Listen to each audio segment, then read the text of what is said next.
ब्रह्म सूत्र के द्वितीय अध्याय के तृतीय पाद के 13वें अधिकरण का हम लोग विचार कर रहे हैं। इस अधिकरणस्थ 14 सूत्रों में से 10 सूत्रों से इस अधिकरण के एक देशी के मत को बताया गया। एक देशी का मत है कि जीव स्वतः अणु है। एक देशी के इस मत का निराकरण करते हुए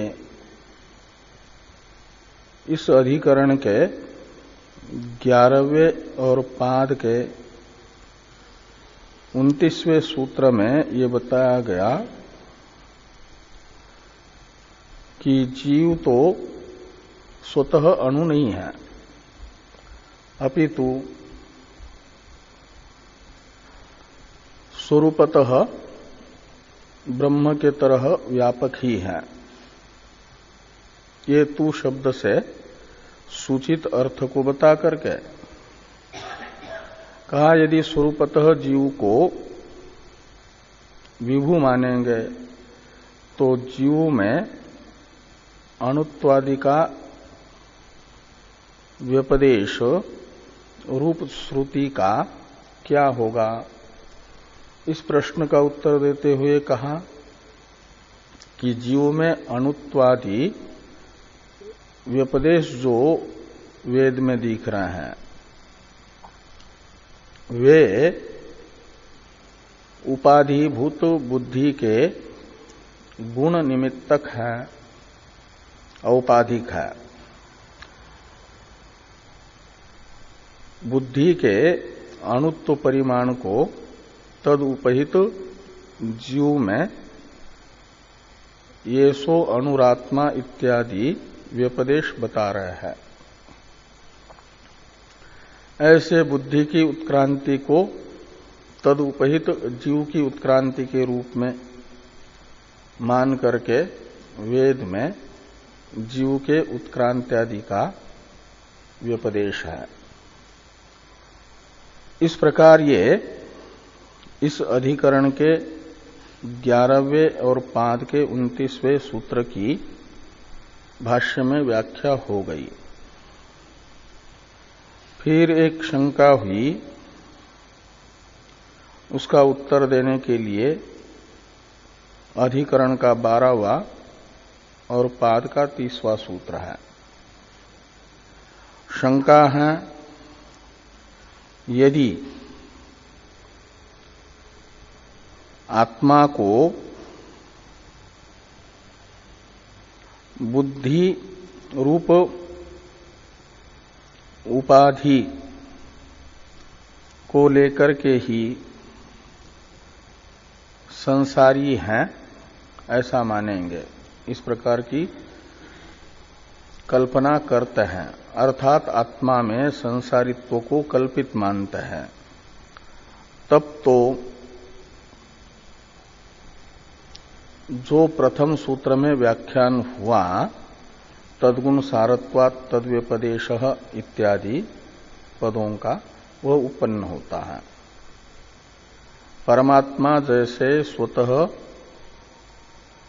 अणुत्वादि से रहित है, विभु है, और औपाधिक ही परमात्मा में अणुत्वादि व्यपदेश है जो वेद में है।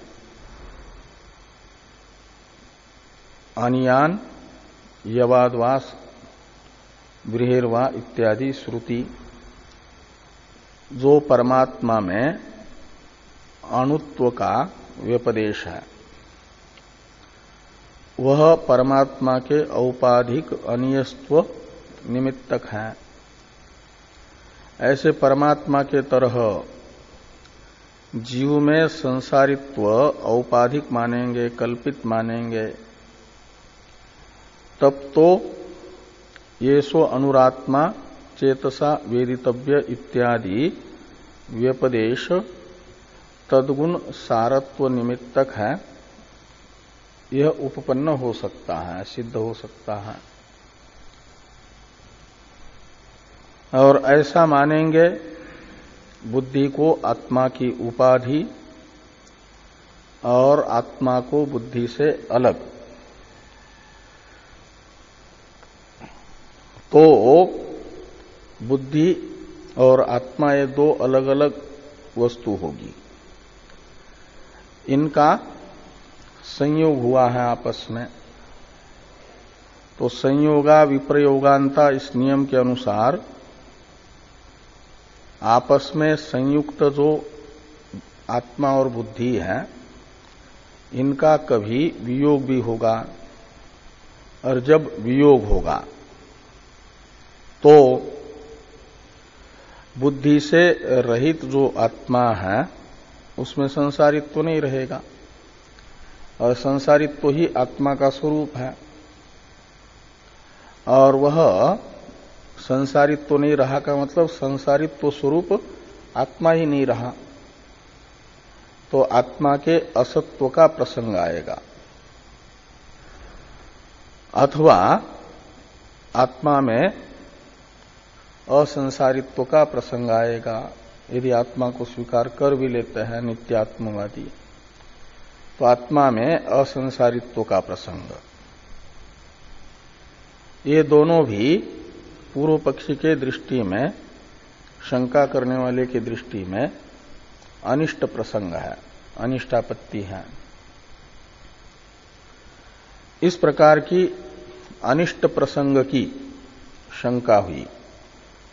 इस शंका का उत्तर देने के लिए इस अधिकरण का 12वां सूत्र है, यावद आत्मभावित्वाच्च न दोषः तद्दर्शनात्। इसमें न दोषः, इससे सिद्धांती एक देशी के द्वारा आशंकित जो दोष है उसका निषेध कर रहे हैं। आत्मा में औपाधिक संसारित्व मानने पर, कल्पित संसारित्व मानने पर, बुद्धि और आत्मा को अलग अलग मानने पर, बुद्धि से विविक्त आत्मा का असत्व प्रसंग या असंसारित्व का जो प्रसंग बताया जा रहा है वह प्रसंग नहीं है। क्यों? ये दोष शब्द से वही प्रसंग लेना, असत्व प्रसंग या असंसारित्व का प्रसंग रूप जो दोष है वह दोष सिद्धांत में नहीं है। ये न दोष का अर्थ है। क्यों? तो कहते इसलिए कि यावद आत्मभावित्वात्, जब तक जीव भाव है तब तक बुद्धि का आत्मा के साथ संयोग बना ही रहता है। बुद्ध्या आत्मसंयोगस्य, ये अध्यार कर दो। बुद्धि के साथ आत्मा का संयोग तब तक रहता है जब तक जीव भाव है, और जीव भाव है आविद्यक, जब तक अज्ञान रहेगा तब तक बुद्धि के साथ आत्मा का संयोग जरूर रहेगा अविद्यावस्था में। और अविद्या की निवृत्ति का उपाय मात्र विद्या है। विद्या है तत्वमशादी वाक्यों से उत्पन्न अहम ब्रह्मास्मि इत्याकारक साक्षात्कार।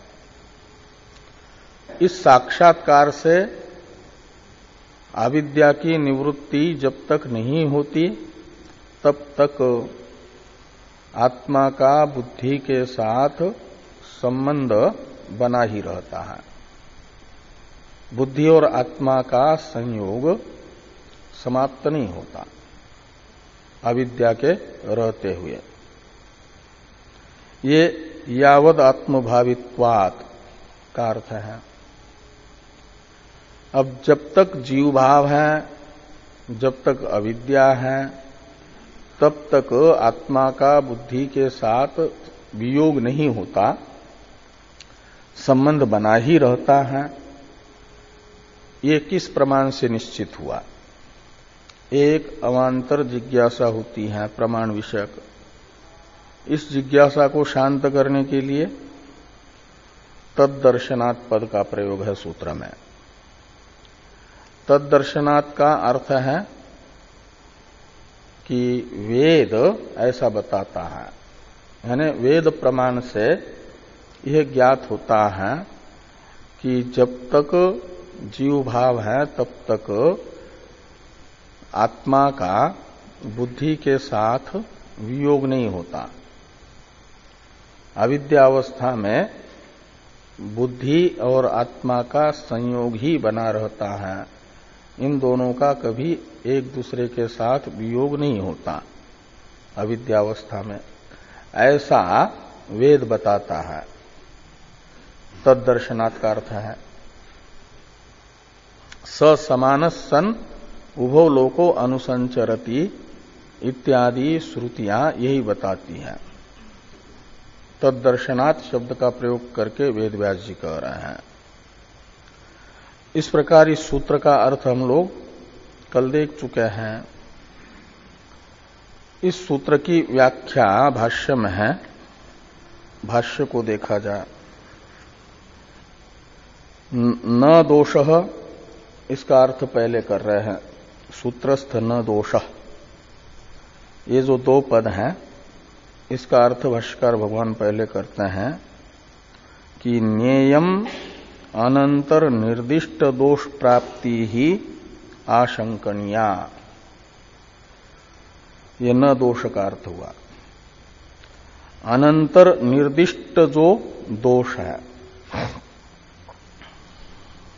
अनंतर निर्दिष्ट दोष है, शाद एतद यदि बुद्धिगुण सारत्वाद आत्मनः संसारित्वम कल्पेत इत्यादि वाक्य के द्वारा निर्दिष्ट दोष, उसे कहा जाता है अनंतर निर्दिष्ट दोष। यानी 29वें सूत्र की व्याख्या समाप्त होने के बाद, 29वें सूत्र की व्याख्या भाष्य में समाप्त हो गई। सत्य काम सत्य संकल्प इत्येवं प्रकारस तद्वत्, यहां। और इसके बाद में जो भाष्य वाक्य आया, स्याद एतद यदि बुद्धिगुण सारत्वात् इत्यादि, इससे आशंकित जो दोष, उसे कहा जा रहा है अनंतर निर्दिष्ट दोष शब्द से। और उस दोष की प्राप्ति सिद्धांत में होगी। वो दोष क्या है? आत्मा में असत्व का प्रसंग या असंसारित्व का प्रसंग रूप जो दोष, वो है अनंतर निर्दिष्ट दोष। और उसके सिद्धांत में प्राप्ति की आशंका नहीं करनी चाहिए, न आशंकनीय। वह दोष यहां पर प्राप्त है, इस प्रकार की शंका नहीं करनी चाहिए। ये न दोष का अर्थ हुआ। तो पूर्व पक्षी हेतु विषयक जिज्ञासा करते हैं, कस्मात, यानी सिद्धांत में औपाधिक संसारित्व मानने पर जीव के असत्व का प्रसंग या असंसारित्व के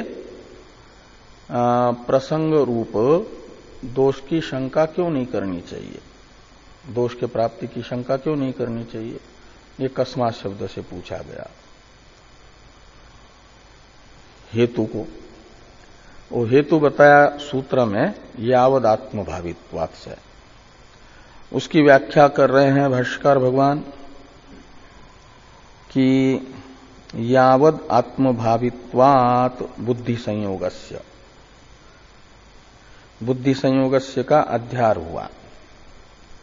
और यावद आत्मभावित्वात् के साथ अध्यारित बुद्धि संयोगस्य इस षष्ट्यंत पद को जोड़ करके यावद आत्मभावित्वात् का अर्थ हुआ कि बुद्धि के साथ आत्मा का संबंध या बुद्धि का आत्मा के साथ संबंध कब तक है? जब तक जीव भाव है। यावद आत्मभावित्वात् का अर्थ है। यावद आत्मभावित्वात् का ही व्याख्यान है यावद अयम आत्मा संसारी भवति। ये जीव संसारित्वेन रूपेण जब तक प्रतीत होता है और यावद अस्य सम्यक दर्शनेन संसारित्वम न निवर्तते। संसारित्व है अविद्या से कल्पित और यह संसारित्व रूप भ्रम जब तक जीव का अहम ब्रह्मास्मि इत्याकारक सम्यक ज्ञान से निवृत्त नहीं होता तभी तक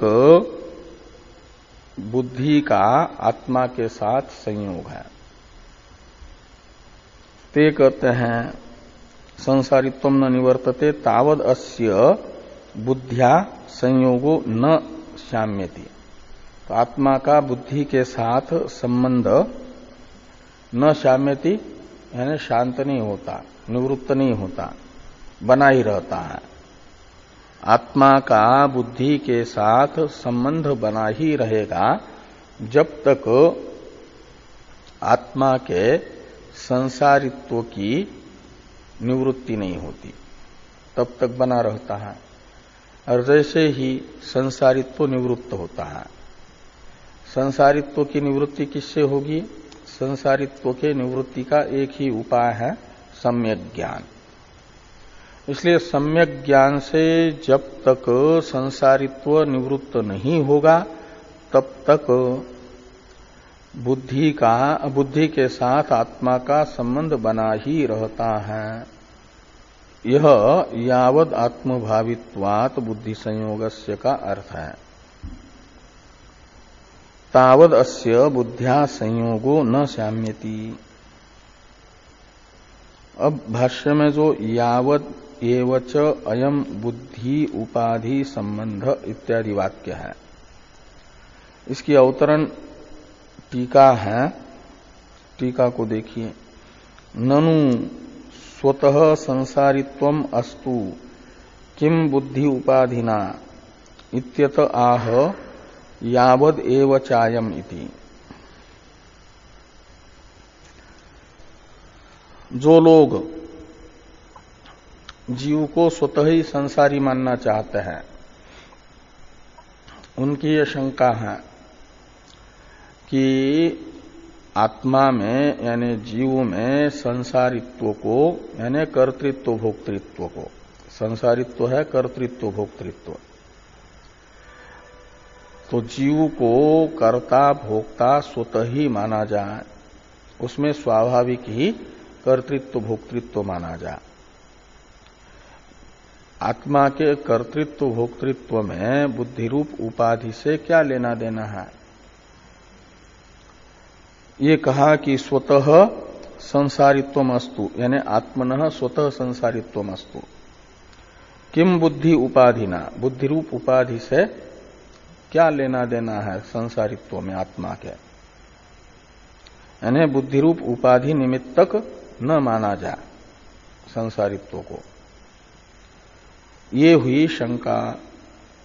कहते इत्यताह यानी इस प्रकार की शंका का निराकरण करने के लिए ये वाक्य लिखा भाष्यकार भगवान ने। यावद एवच अयम बुद्धि उपाधि संबंध तावत जीवस्य जीवत्वम संसारित्वं च। कहते जब तक बुद्धि के साथ आत्मा का संबंध है तभी तक आत्मा में जीवत्व है और संसारित्व है। जीव में जीव भाव तभी तक है जब तक बुद्धि से संश्लिष्ट है आत्मा। बुद्धि के साथ आत्मा का संसर्ग समाप्त होते ही फिर जीवत्व और संसारित्व नहीं रहता। बुद्धि रूप उपाधि के साथ संबंध जब तक है तभी तक जीव में जीवत्व और संसारित्व है।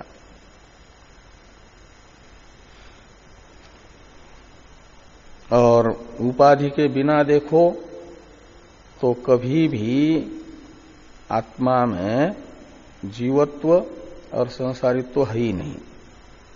ये कह रहे हैं कि परमार्थतस्तु न जीवो नाम बुद्धि उपाधि संबंध परिकल्पित स्वरूप व्यतिरेकेन अस्ति। बुद्धि रूप उपाधि के साथ जो संबंध और उस संबंध से परिकल्पित जो स्वरूप है जीवत्व स्वरूप और संसारित्व स्वरूप, इस स्वरूप से अलग जीव नाम का कोई वास्तविक पदार्थ हो, बुद्धि रूप उपाधि के साथ संबंध से परिकल्पित संसारित्व को छोड़ करके कोई जीव नाम की वस्तु हो, ऐसा है नहीं। यानी जीव भाव कल्पित है। जीवत्व का अर्थ है जीव भाव और संसारित्व, ये बुद्धि रूप उपाधि के साथ संबंध निमित्तक ही है, औपाधिक ही है, पारमार्थिक नहीं है। ये कहा।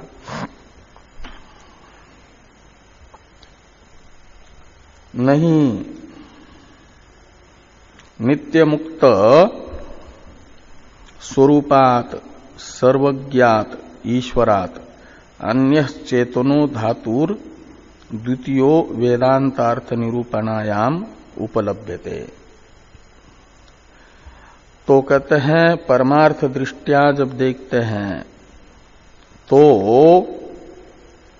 जो नित्य मुक्त सर्वज्ञ परमेश्वर है, उससे भिन्न कोई चेतन वस्तु, धातु यानी वस्तु पदार्थ, तो सर्वज्ञ परमेश्वर को छोड़ करके उस अलग परमात्मा से अन्य चेतन पदार्थ दूसरा कोई है नहीं।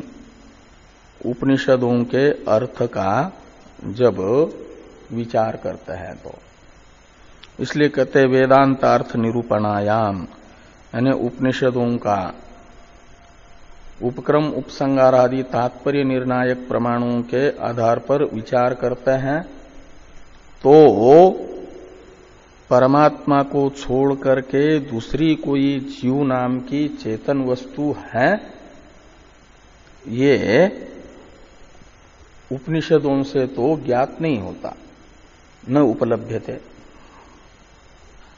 जो शुरू में नहीं है ना, उपलभ्यते के साथ जुड़ेगा। क्यों? तो कहते हैं श्रुतियां यही बता रही है कि जो बुद्धि रूप उपाधि को लेकर के परमात्मा से अलग सा प्रतीत हो रहा है जीव चेतन, उसका परमात्मा से भेद नहीं है करके श्रुति कह रही है। परमात्मा से भिन्न चेतन का निषेध कर रही है श्रुति। ये कहते हैं कि नान्यो अतोस्ति दृष्टा श्रोता मंता विज्ञाता, अतः यानी सर्वज्ञात परमेश्वरात, सर्वज्ञ परमेश्वर से अन्य दृष्टा श्रोता मंता विज्ञाता नास्ति। जो दृष्टा श्रोता मंता विज्ञाता के रूप में प्रतीयमान जीव है, वह परमार्थतः परमात्मा से भिन्न नहीं है। ये नान्यो अतोस्ति दृष्टा श्रोता मंता विज्ञाता इत्यादि श्रुतियों से अर्थ निकल रहा है। ये श्रुतियां परमात्मा से भिन्न चेतन जीव का निषेध कर रही है। और नान्यद अतोस्ति दृष्टि श्रोत्री मंत्री विज्ञात्री, ये श्रुति भी अन्य चेतन नहीं है परमात्मा से, ये बता रही है।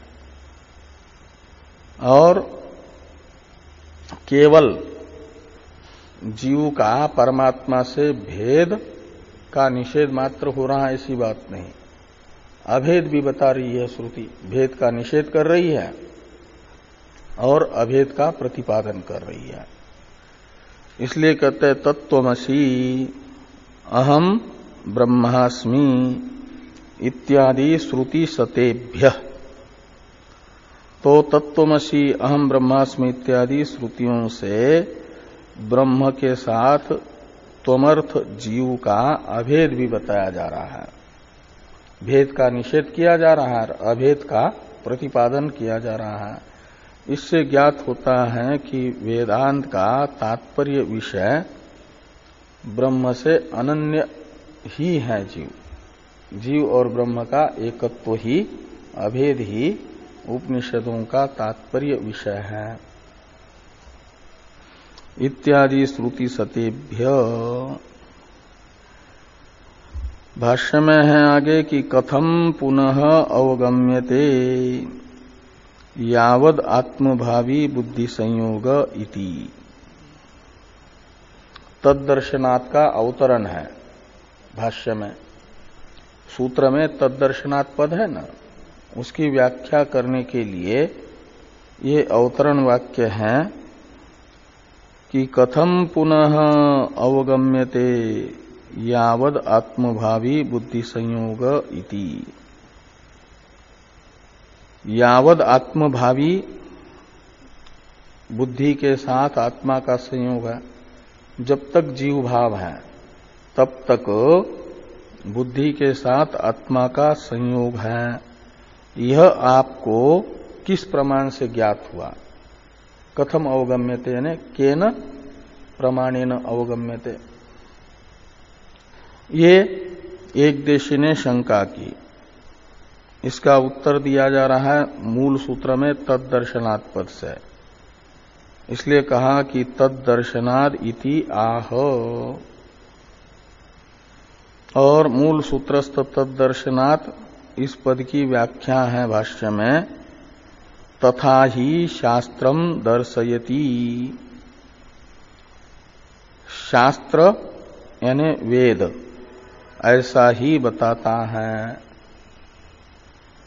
शास्त्रम तथा ही दर्शयति। तथा ही दर्शयति का मतलब जब तक जीव भाव है तभी तक आत्मा का बुद्धि के साथ संबंध है। जीव भाव है तो बुद्धि के साथ आत्मा का वियोग नहीं होता, संयोग बना ही रहता है।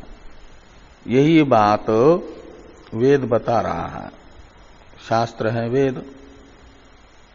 तो बृहदारण्यक उपनिषद रूपी वेद का वाक्य बताया जा रहा है, जो जब तक जीव भाव है तब तक है? बुद्धि का संयोग। क्यों पागल हो?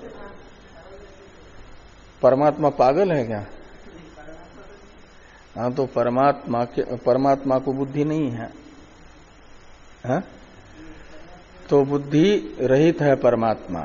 बुद्धि रूप उपाधि से रहित होने पर भी पागल नहीं है जैसे, है? ये बताया जा रहा है कि अद्वैत में बुद्धि नहीं होती। व्यवहार काल में तो व्यवहार अवस्था में बुद्धि रहती है। तो संसारी तो व्यवहार तो संसारी करता है ना, जीव करता है। ब्रह्म कोई व्यवहार नहीं करता। व्यवहार जो हो रहा है वो जीव के द्वारा हो रहा है। तो उसके तो जब तक जीव भाव है तो बुद्धि है ही है। मोक्ष में कोई व्यवहार नहीं होता। मोक्ष है अद्वैत अवस्था। यत्र नान्यत पश्यति नान्य शृणोति नान्यत विजानाति स भूमा। वो परमात्मा है। भूमा का अर्थ है परमात्मा। वहां है? हाँ हाँ। और परमात्मा भाव वास्तविक है, वो स्वाभाविक है परमात्मा भाव। और जीव भाव बुद्धि से कल्पित है। बुद्धि रूप उपाधि के साथ संबंध होने से जीव भाव आया है, ये कहा जा रहा है। तो योयम विज्ञानमयः प्राणेषु हृदि अंतर्ज्योति पुरुष स समानस्सन उभो लोको अनुसंचरति ध्यायतीव लेलायतीव इत्यादि। तो यो अयम विज्ञानमयः प्राणेषु हृदि अंतर्ज्योति पुरुष, यह श्रुति कहती है जो विज्ञानमय शब्दित जीव है, विज्ञानमय पुरुष है जीव, वह क्या करता है? तो स यानी वो विज्ञानमय पुरुष शब्दित जीव समान सन यानी बुद्धि के साथ तादात्म्य करके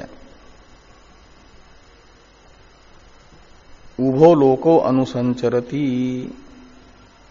लोक शब्द का अर्थ है स्थूल शरीर, और उभो लोकों का अर्थ है दोनों स्थूल शरीर। दोनों स्थूल शरीर कौन? अभी ये वर्तमान शरीर और इसको छोड़ने के बाद प्राप्त होने वाला दूसरा शरीर, और इस शरीर के प्राप्त होने से पहले जो अतीत शरीर था उसे एक शरीर के रूप में ले लो और एक शरीर के रूप में ले लो वर्तमान शरीर को।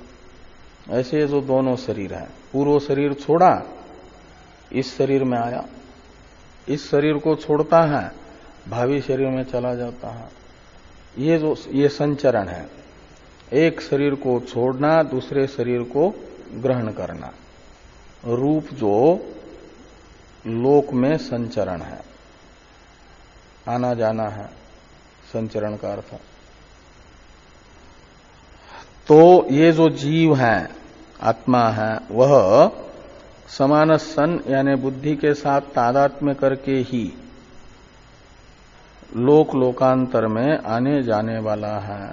लोक है ये वर्तमान शरीर, लोकांतर है अन्य शरीर, और इन 84 लाख प्रकार के अन्य शरीरों में भ्रमण करता है, संचरण करता है।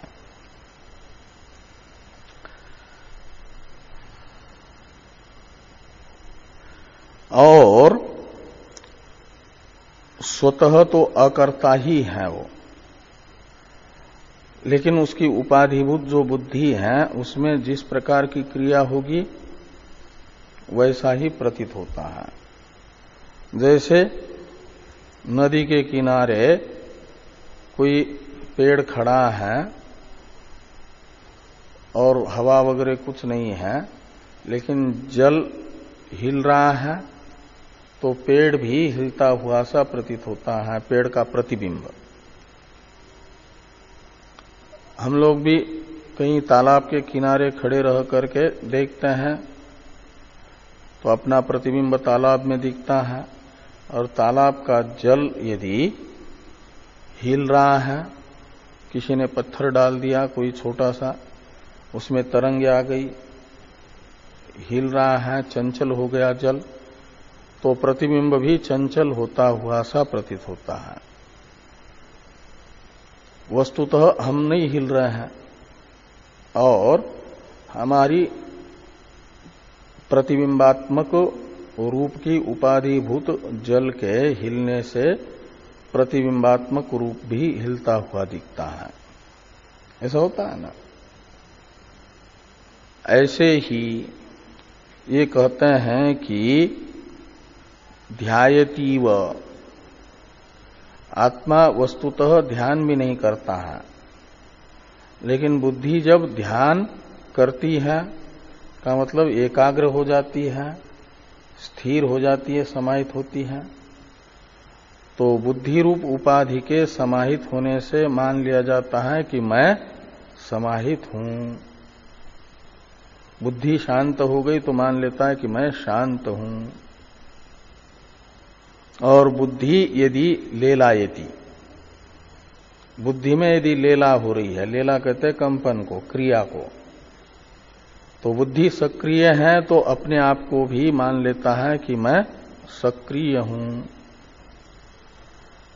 का मतलब बुद्धि में जो धर्म है उन्हीं धर्मों से युक्त अपने आप को मान लेता है ये जीवात्मा। तो बुद्धि में जो क्रिया है उस क्रिया से युक्त अपने को देखता है। यदि बुद्धि एकाग्र है तो एकाग्र मान लेता है, बुद्धि चंचल है तो अपने आप को चंचल मान लेता है। यह श्रुति बुद्धि रूप उपाधि निमित्तक ही जीव भाव बता रही है। जीव का बुद्धि के साथ संबंध बता रही। जब तक जीव भाव है तभी तक बुद्धि के साथ संबंध है, ये बता रही है। इत्यादि यानी इत्यादि शास्त्रम तथा ही दर्शयति, ऐसा लगाना। ये जो बृहदारण्यक उपनिषद का वाक्य है, वाक्य रूप शास्त्र ये बताता है। अब इस वाक्य में जो विज्ञानमय शब्द आया है उसका अर्थ कर रहे हैं। तत्र विज्ञानमय इति बुद्धिमय इति एतद उक्तम भवति। तत्र यानी बृहदारण्यक उपनिषद के वाक्य में, बृहदारण्यक उपनिषद का ये वाक्य है, योयम विज्ञानमय प्राणेषु हृदय अंतर्ज्योति पुरुष। और इस वाक्य में क्या है कि जो विज्ञानमय पद है, विज्ञानमय इति यानी विज्ञानमय इस पद से बुद्धिमय को कहा जा रहा है। विज्ञानमय में विज्ञान शब्द का अर्थ बुद्धि है और विज्ञानमय का अर्थ निकलेगा बुद्धिमय। अब ये जो योयम विज्ञानमय प्राणेषु हृदय अंतर्ज्योति पुरुष, इस वाक्यस्थ विज्ञानमय शब्द में मयट प्रत्यय है और मयट प्रत्यय की प्रकृति है विज्ञान शब्द, और उस विज्ञान शब्द का सिद्धांत के अनुसार अर्थ है बुद्धि। और विज्ञानम आनंदम ब्रह्म, ये भी एक बृहदारण्यक उपनिषद का वाक्य है। वहां विज्ञान शब्द का अर्थ है विशुद्ध ज्ञान, वो परमात्मा का स्वरूप, ब्रह्म का स्वरूपभूत ज्ञान है। वहां विज्ञान शब्द का अर्थ ब्रह्म है।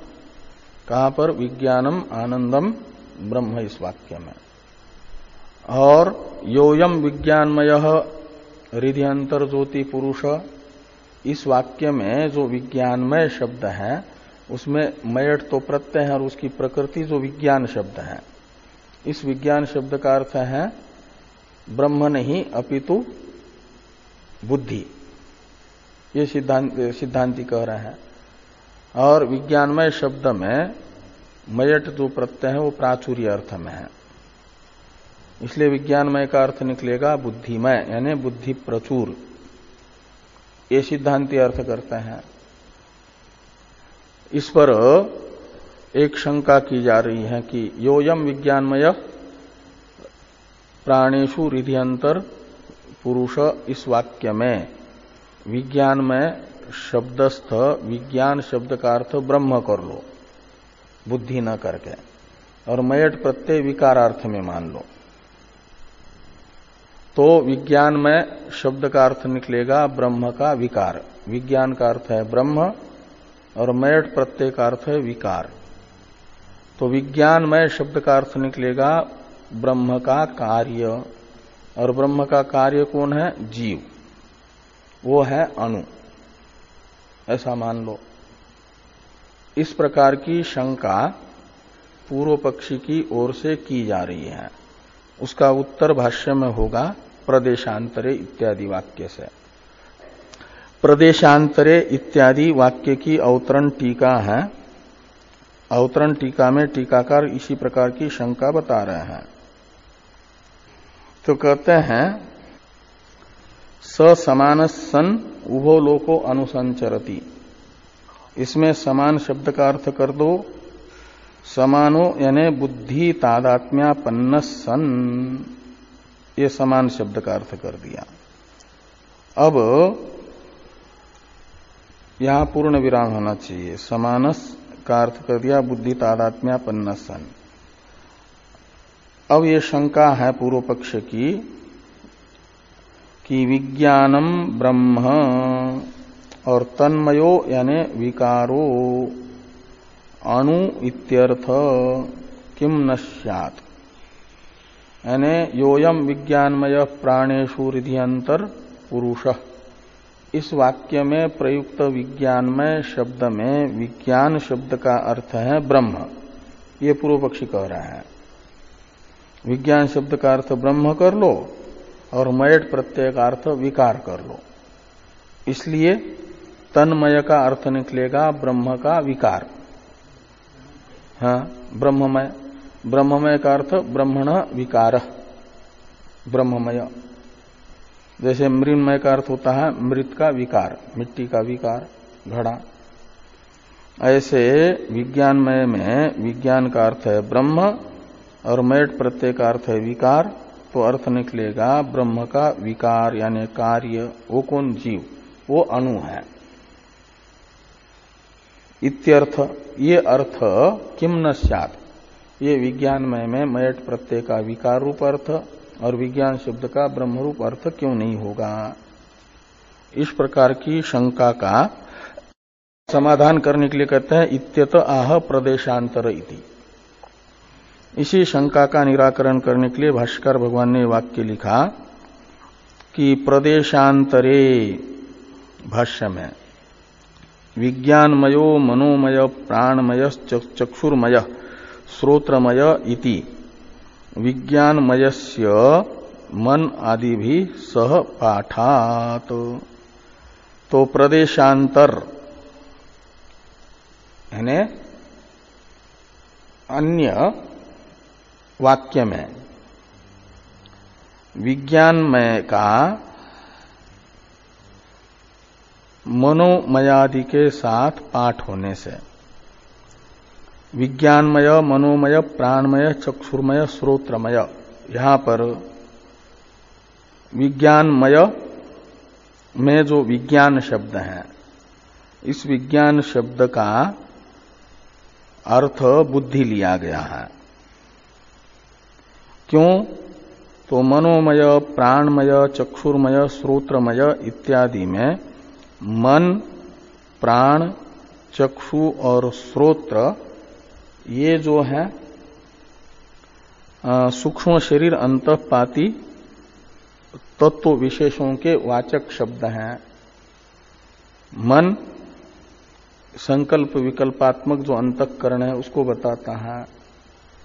अंतःकरण द्वय में जो एक संकल्प विकल्पात्मक अंतःकरण का अंश विशेष है उसका वाचक है मन। प्राणमय में प्राण शब्द अपंचीकृत पंच महाभूतों के सम्मिलित जो रजोगुण का परिणाम रूप पंच वृत्त्यात्मक प्राण है उसका वाचक है। और चक्षु शब्द अग्नि के सत्वगुण का परिणाम रूप जो रूप का ग्राहक इंद्रिय है उसका वाचक है। श्रोत्र आकाश अपंचकृत आकाश के सत्वगुण का परिणाम स्वरूप शब्द का ग्राहक जो इंद्रिय है उसका वाचक है। तो भौतिक मनादि के साथ उच्चारित जो विज्ञान शब्द है, इस विज्ञान शब्द का अर्थ अभौतिक ब्रह्म नहीं है। वहां पर प्रदेशांतर में वहां विज्ञान शब्द का अर्थ बुद्धि ही है, क्योंकि भौतिक मनादि के साथ विज्ञान का पाठ है। तो जैसे वहां पर मनादि के साथ पठित विज्ञान शब्द होने से ब्रह्म का वाचक नहीं है अपितु बुद्धि का वाचक है, इसलिए विज्ञानमय शब्द का अर्थ वहां बुद्धि प्राय है। वहां विज्ञानमय में विज्ञान शब्द का अर्थ बुद्धि ही है और मयट प्रत्यय प्राचुर्य अर्थ में है। ऐसा मनोमय इसमें भी मयट प्रत्यय प्राचुर्य अर्थ में, सब में प्राचुर्य अर्थ में मयट प्रत्यय है। मनोमय का अर्थ मन का विकार नहीं अपितु मनः प्राय, मनः प्रचुर। ऐसे विज्ञानमय शब्द का अर्थ निकलेगा बुद्धि प्रचुर। इस अर्थ में वो विज्ञानमय शब्द है। तो श्रुति में ही अन्य वाक्यों में विज्ञानमय शब्द का अर्थ बुद्धिमय ये निश्चित है। इसलिए यहां पर भी योयम प्राणेषु हृदयंतर ज्योति पुरुष इस वाक्य में प्रयुक्त जो विज्ञानमय शब्द है, वहां विज्ञान शब्द का अर्थ बुद्धि ही निकलेगा और मयट प्रत्यय प्राचुर्य अर्थ में होकर के विज्ञानमय शब्द का अर्थ निकलेगा बुद्धि प्रचुर, बुद्धि प्राय, बुद्धिमय। ये अर्थ है, ब्रह्म अर्थ नहीं है।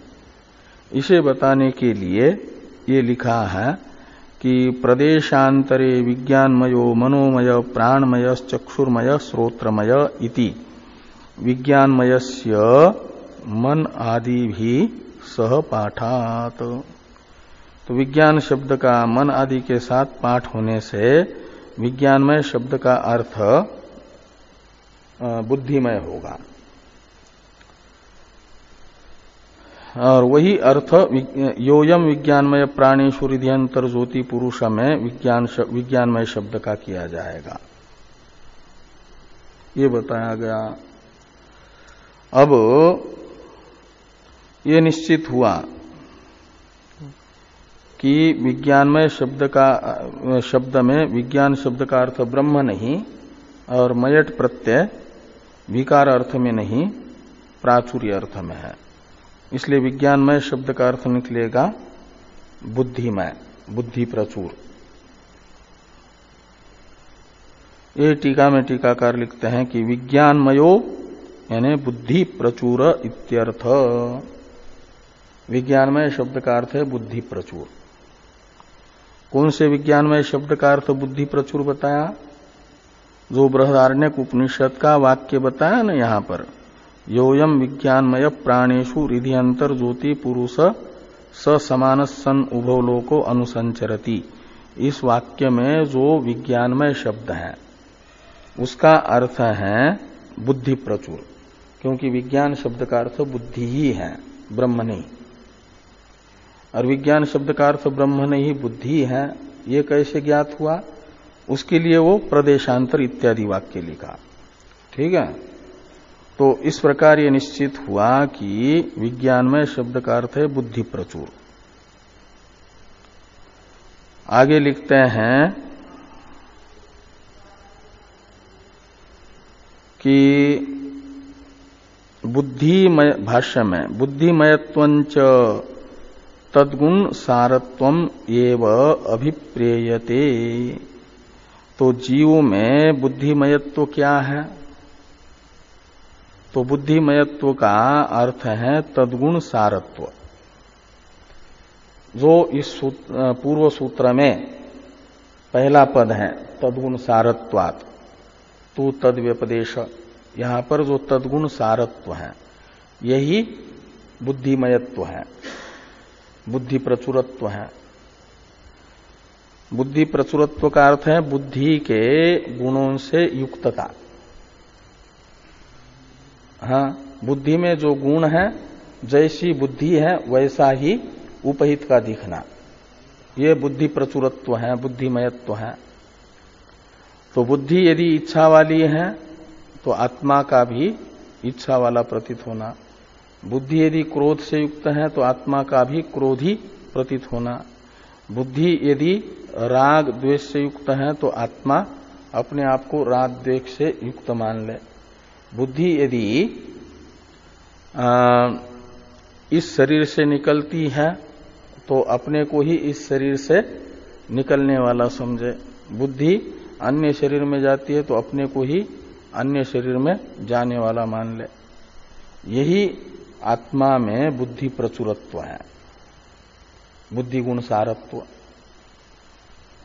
ये लिखते हैं कि बुद्धिमयत्वंच तद्गुण सारत्वम एव अभिप्रेयते।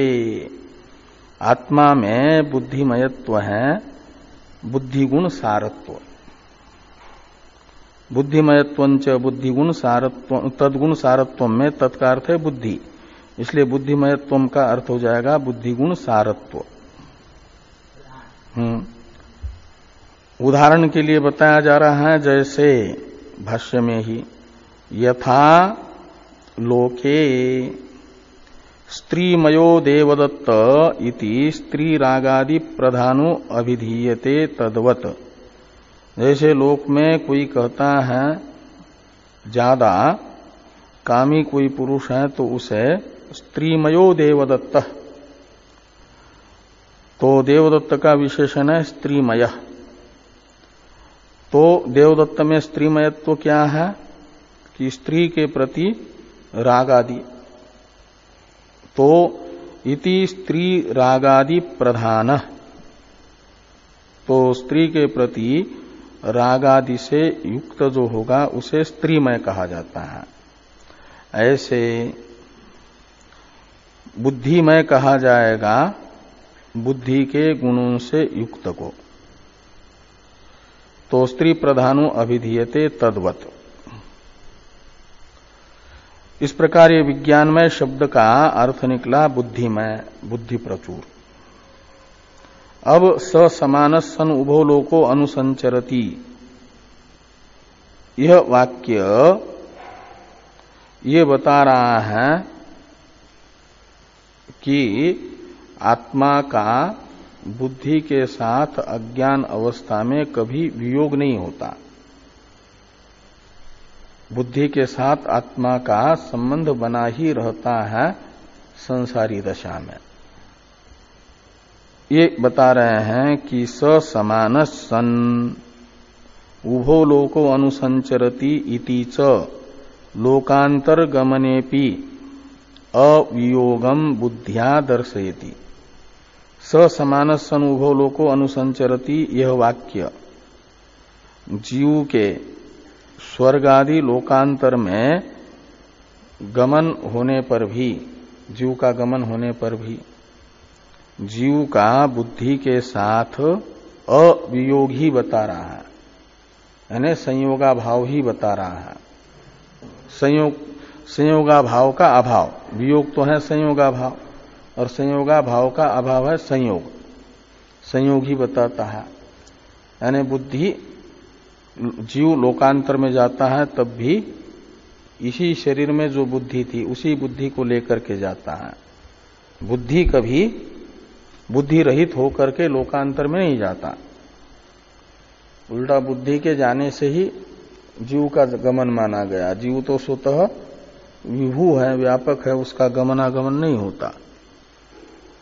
तो स समान सन उभो लोको अनुसंचरति, यह श्रुति जन्मांतर में भी बुद्धि के साथ आत्मा का संयोग बना ही रहता है, ये कह रहे हैं। जो यहां बुद्धि है वही बुद्धि जन्मांतर में भी रहती है।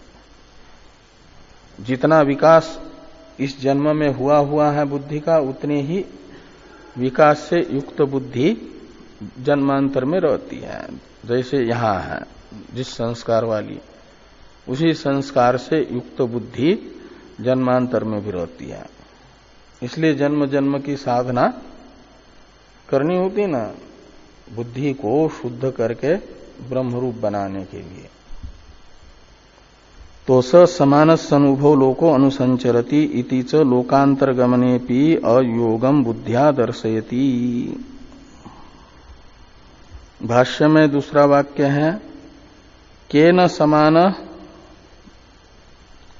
समान, इसके पास में थोड़ा शेष करने के लिए टीकाकार कहते हैं केन समान इति आकांक्षायाम इति शेष।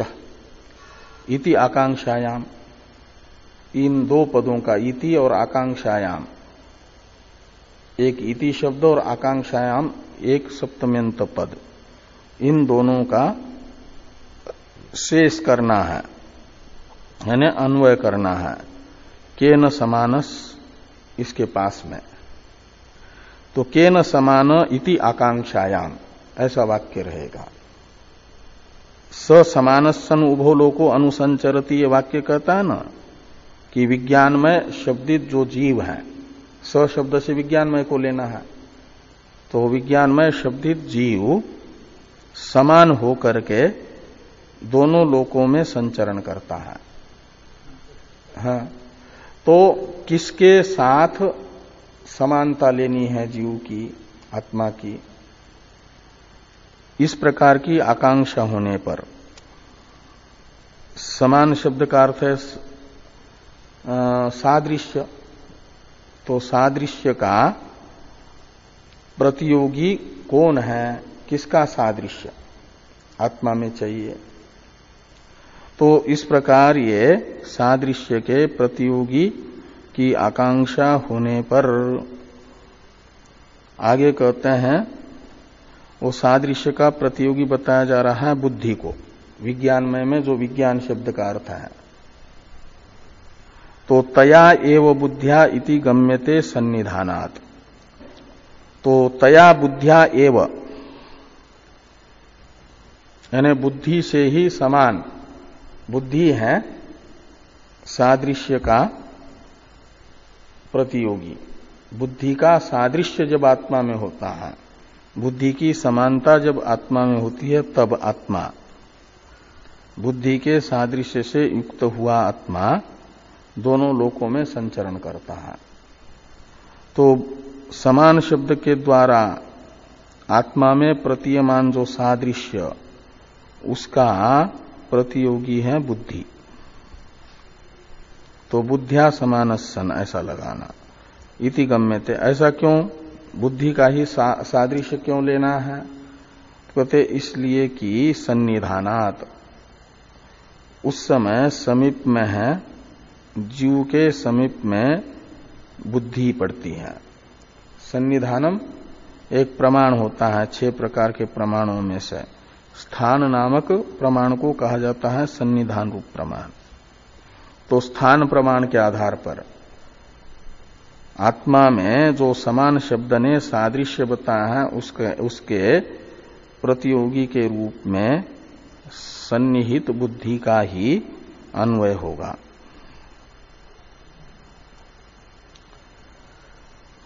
और इसको श्रुति ने बताया भी है, इसे कहते हैं कि तच्च दर्शयति, यानी बुद्धि का ही सामान्य लेना है, सादृश्य लेना है। यह बात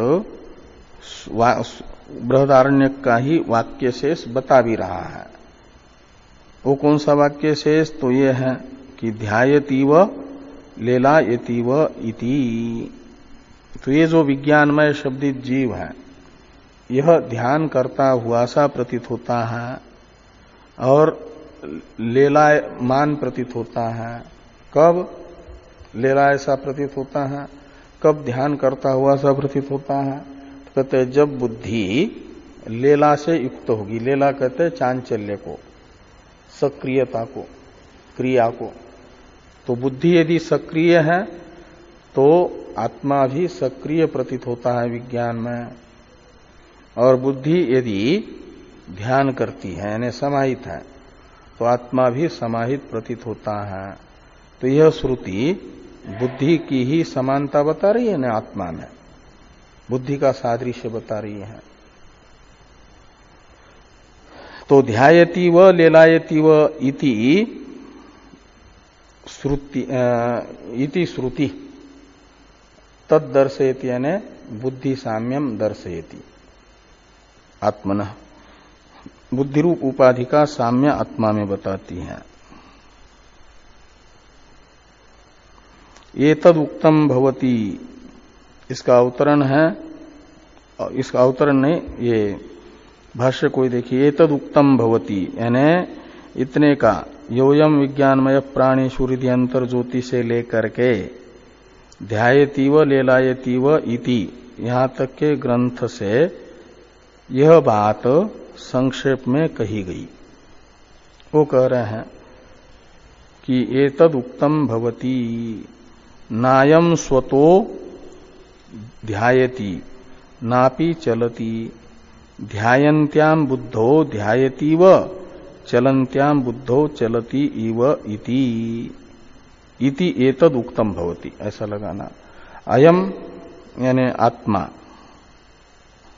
अयम स्वतो न ध्यायति, तो यह आत्मा स्वतः यानी बिना उपाधि के ध्यान करता भी नहीं है, उसे ध्यान करने नहीं आता। आत्मा को ध्यान करना ये आत्मा का स्वभाव नहीं है। ध्यान करना या चंचल होना ये बुद्धि का स्वभाव है। बुद्धि ध्यान करती है, एकाग्र होती है या चंचल होती है। आत्मा स्वतः स्वरूपतः न तो ध्यान करता है न तो चंचल होता है। जो चंचल होता उसको न ध्यान करना होगा, एकाग्र होना होगा। तो आत्मा चंचल ही नहीं है, तो उसे एकाग्र भी होने की जरूरत नहीं है। इसलिए कहते हैं अयम स्वतो न ध्यायति और नापि चलति। आत्मा स्वतः चलायमान भी नहीं और एकाग्र भी नहीं। ये चलायमानता और ध्यान यानी एकाग्रता एक क्रियाएं हैं, वो निष्क्रिय है ना स्वतः। तो निष्क्रिय होने से उसमें ध्यान रूप क्रिया भी नहीं और चलन रूप क्रिया भी नहीं है। तो फिर ध्यान रूप क्रिया और चलन रूप क्रिया का व्यवहार कैसे होता है? तो बुद्धि रूप उपाधि को लेकर के। बुद्धि रूप उपाधि में एकाग्रता है तो यह भी एकाग्र सा प्रतीत होता है। बुद्धि रूप क्रिया में चंचलता है तो यह भी चंचल सा प्रतीत होता है। इसलिए कहते हैं ध्यायन्त्याम बुद्धौ ध्यायति इव। बुद्धि में ध्यान रूप क्रिया हो रही हो तो आत्मा में भी वह बुद्धि की ध्यान रूप क्रिया प्रतीत होती है। तो आत्मा भी ध्याता सा प्रतीत होता है, ध्यान करता सा प्रतीत होता है। और चलन्त्याम बुद्धो, बुद्धि यदि चंचल है तो आत्मा भी चलन क्रिया के कर्ता के रूप में चलायमान प्रतीत होता है। इति एतद उक्तम भवति। यह बात ध्यायतीव लेलायतीव इत्यादि के द्वारा बताई जाती है। अब अपिच मिथ्या ज्ञान पुरस्सरो अयम आत्मनो बुद्धि उपाधि संबंध इत्यादि भाष्य वाक्य हैं। इसकी अवतरण टीका भी है। इस पर चर्चा हम लोग सायंकालीन सत्र में करेंगे।